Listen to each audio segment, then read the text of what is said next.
আসসালামু আলাইকুম বন্ধুরা। আজকে আমি অনেক দিন পর একটা মাথা নিয়ে বসি। মাথা রান্না করি প্রতিদিনই, কিন্তু একদিনও আমি খাইতে পারি না। কেননা মেয়ে আছে, যদি মাথাটা নিয়ে বসি থাক মেয়ে খাবে, মাথাটা নিয়ে বসি থাক ওর আব্বু খাবে। কিন্তু আজকে রোজা থেকে আমি অনেক দিন যাবৎ অসুস্থ, কিন্তু একটা মাথা আমি খেতে পারি না। কেন জানেন? মায়া। তাই আজকে সম্পূর্ণ মায়া শেষ করে, আপনারা তো বলেন যে আপু আপনি খাইবেন, আপনার শরীরের অবস্থা ভালো না। আসলে কি জানেন, সংসারের কর্তা যে যে হলো সংসারের রাঁধুনি দায়িত্বশীল, সে কখনো ভালো জিনিসটা খায় না, আপনারাও জানেন।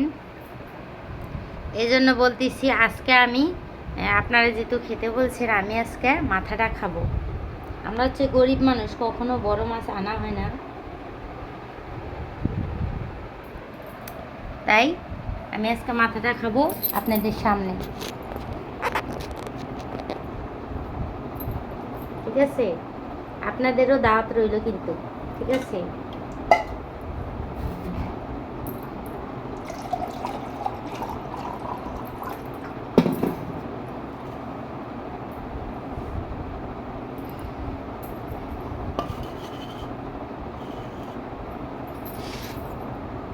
বিসমিল্লাহ বলে তাহলে শুরু করা যাক,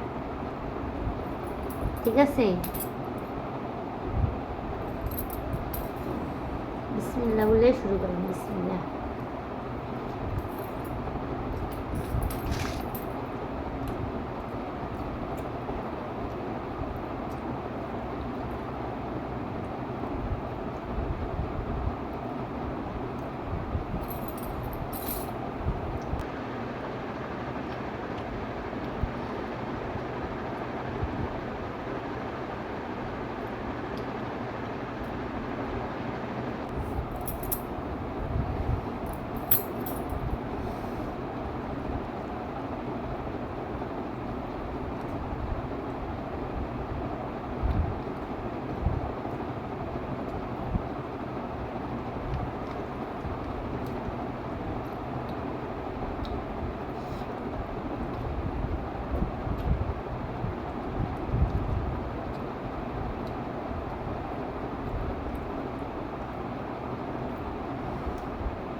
রোজা থেকে কিছু ভালো লাগে না, তাই আজকে ভাবতেছি যে বন্ধুদের সাথে কথা বলবো আর ভাত খাবো, তাহলে হয়তো বা ভাত কয়টা খেতে পারবো।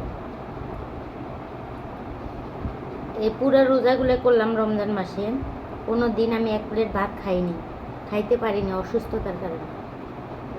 আজকে আপনারা সামনে থাকবেন, আপনাদের সামনে রেখে আমি ভাত কয়টা খাবো আজকে।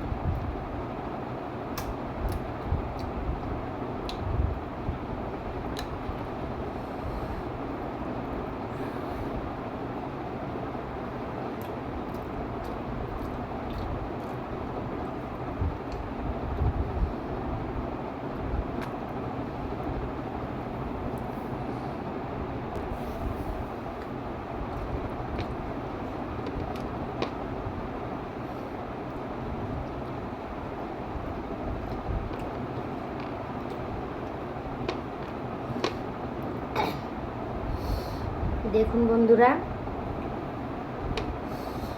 মেয়ে মানুষরা কখনো আত্মা শান্তি করে কিছু খেতে পারে না।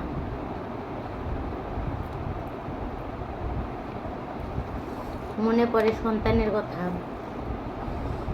আবার মনে পড়ে বাবা মার কথা, মনে পড়ে শ্বশুর শাশুড়ির কথা, যেনারা আর কি দায়িত্বশীল, মনে পড়ে স্বামীর কথা, আবার মনে পড়ে বৃদ্ধ দাদি দাদা থাকলে তাদের কথা, নানা নানি। আসলে কি আপনাকেও বাঁচতে হবে, আপনি বাঁচলে ওদেরকে খাওয়াইতে পারবেন, এজন্য আপনার প্রথম তো খাওয়া দরকার, ঠিক আছে? প্রথমত আপনি খাবেন, এরপর অন্যদের খাওয়ার চিন্তা করবেন।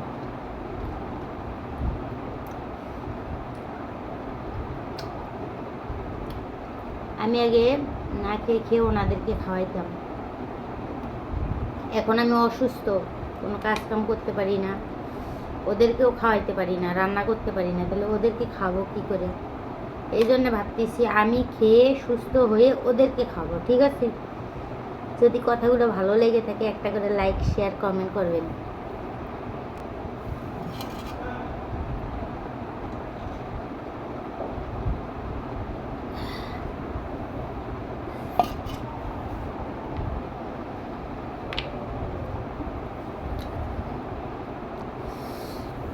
বন্ধুরা, শত চেষ্টা করেও আপনাদের মাঝে বলছি আমি যে এই মাথাটা আমি খাবো। দেখেন, এই মাথাটা আমি খেতে পারতেছি না, কেন জানেন? সবার কথা মনে পড়তেছে, তাই আমি এই মাথাটা আর খেতে পারবো না। মাথাটা একটু খেয়েছি উপর থেকে, অনেক চেষ্টা করলাম বন্ধুরা, জানেন? আসলে কি জানেন, মায়াটা আমার অনেক বেশি, আমি খেতে পারবো না, এই মাথা আমি খেতে পারবো না। আসলে আমি মার জাত তো, আমরা মায়ের জাত তো, তাই আমাদের ভালো কিছু খেতে গেলে সন্তানদের কথা মনে পড়ে অলরেডি। তাই আপনাদেরকে বলবো, আপনারা তো এরকম নিজে না খেয়ে মাথা ধুয়ে দেন। আসলে কি সবারই মন থেকে সন্তানদের জন্য দোয়া করি আমরা। আসলে আর খেতে পারতেছি না, অনেক চেষ্টা করলাম বন্ধুরা আপনাদের সামনে এই খাবারটা খাওয়ার জন্য, পারলাম না। সবার কথা মনে পড়তেছে রোজা থেকে। আপনারা এই তারাবি কে কে পড়েন হাত উড়ায়েন, লাইক দিয়েন। আমি কিন্তু কোনো নামাজ বাদ দিই না, রোজাও রাখি, নামাজও পড়ি এবং এই সাথে সাথে কাজও করি। আমার তো দর্জির দোকান আছে, সেটা তো আপনারা জানেনই। হ্যাঁ, এই বাবুটা নিয়ে আমি অনেক কষ্ট করি, ঠিক আছে?